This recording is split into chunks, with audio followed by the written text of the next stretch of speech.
File. In this November 29, 2017 file photo, Seema Verma, administrator of the Centers for Medicare and Medicaid Services, speaks during a news conference in Newark, New Jersey.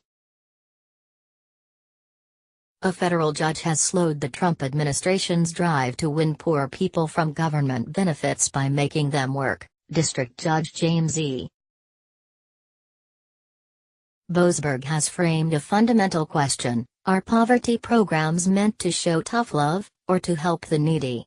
AP photo, Julio Cortez, file, Washington, AP. The Trump administration's drive to wean poor people from government benefits by making them work has been slowed by a federal judge framing a fundamental question: are poverty programs meant to show tough love or to help the needy? U.S. District Judge James E. Boasberg in Washington last week halted Kentucky's first-in-the-nation experiment with Medicaid work requirements, ruling that the Trump administration glossed over potential coverage losses. He sent the state's plan back to federal authorities for a harder look. The debate goes well beyond Medicaid, the federal state health program for low-income and disabled people. This spring, President Donald Trump signed an executive order directing cabinet agencies to add or strengthen work requirements for programs including subsidized housing, food stamps and cash welfare. The government's biggest assistance program for low-income people, the Earned Income Tax Credit, is already designed to supplement earnings from work. Boasberg found that medical assistance is by law a central objective of Medicaid. While work requirements might be allowable if that's what a state wants, there may be limits to how much coverage loss is too much, he wrote. Kentucky's Republican Gov. Matt Bevin wanted to impose work requirements on some 428,000 state residents who got Medicaid under the Affordable Care Act's expansion, optional for states. The expansion passed under former President Barack Obama covers about 12 million people nationally, mainly adults. Kentucky expanded Medicaid under a Democratic governor. Bevin argues that the cost is unsustainable for his state, even with Washington paying at least 90% of the bill, because many more people signed up than initially expected. The state estimated that work requirements would save money, reducing the Medicaid rolls by about 95,000 people over 5 years. That number got the judge's attention.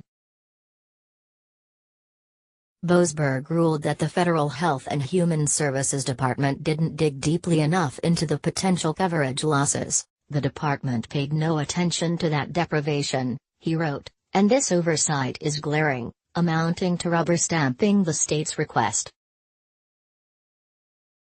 Although state and federal officials contend that many people leaving Medicaid would find private coverage, Boasberg said there was no hard analysis, no bottom-line estimate. The ruling seemed to catch the Trump administration unprepared. Seema Verma, head of the Centers for Medicare and Medicaid Services, called it disappointing. The administration may appeal, or it may rerun its evaluation of the Kentucky plan to meet the judge's concerns. Medicaid work requirements in a few other states are unaffected. However, the ruling may make it much harder to approve work requirements in states that have not expanded Medicaid. In such states, Medicaid recipients would face a high risk of losing health care because even paltry earnings could make them ineligible for continued coverage. Verma said the administration won't be deterred from nudging the poor to go to work.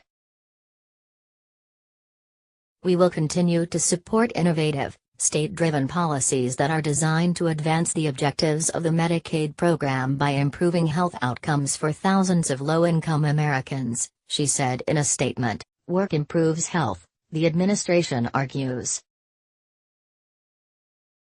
The nonpartisan Kaiser Family Foundation estimates that about 60% of adults with Medicaid are already working, and among those not working, most either have health problems, are taking care of home or family or are students. Advocates for low-income people say they feel like a corner has been turned, even if the issue is far from settled.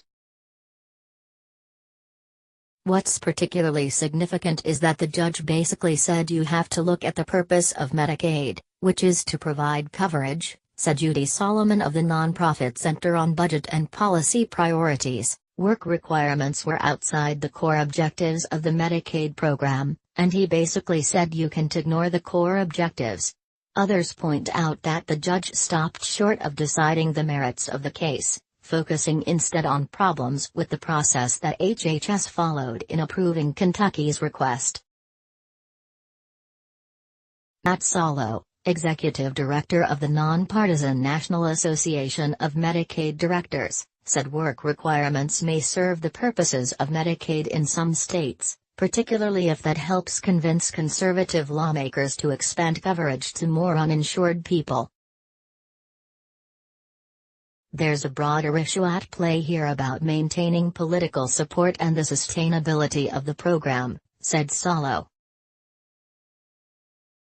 Does the inability to do a work requirement lead to a scenario where Kentucky is going to get rid of the entire expansion?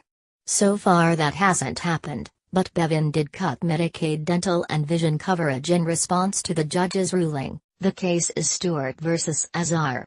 Copyright 2018 The Associated Press. All rights reserved. This material may not be published, broadcast, written or redistributed.